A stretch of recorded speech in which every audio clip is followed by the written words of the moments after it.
অন্তপক্ষে আমরা যখন আসি, যখন কিনারায় মাছ আসে, তখন কোন কৌশলে ছেলেকে মাছ ধরতে হয়। যেহেতু আলহামদুলিল্লাহ এখন জোয়ার হচ্ছে আপনাদের, এখন জোয়ার কাদের? আমাদের। সুতরাং এই জোয়ারের সময় আমাদের উচিত সর্বোচ্চ ভূমিকা রাখা। এটা জন্য ডিভিশন করা যাবে না, এই পার্টি অমুক পার্টি তমুক পার্টি এই সে কিচ্ছু বলবেন না। একটা কথা বলবেন,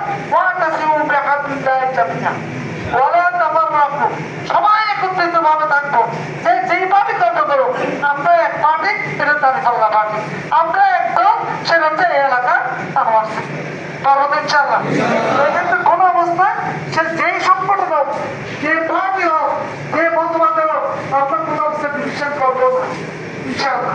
দ্বিতীয় যে বিষয় সেটা হচ্ছে চাই আমরা যারা আছি আজকে গিয়ে আমাদের মা বোনদের কথা জানাতে হবে। আমি কাজ করবো, মা বোনের কিছু জানবে না, ওই ফোটা দেখুন দিয়ে সেটা হবে না। যখন জমা দেখবো চেষ্টা করবেন প্রতিটি ঘরে ঘরে পাড়ায় পাড়ায় পক্ষে চান আপনার ইনশাল্লাহ। সারা যারা আপনারা স্কেয়ার বন্ধুকে বানাবেন, একটা যারা বিয়ে করেন তারা বলা দরকার নেই, যারা বিয়ে করছেন তারা তো জি জি ধন্যবাদ। আমরা একটু চেষ্টা করবো আমাদের মা বোনদেরকে পড়ানোর জন্য।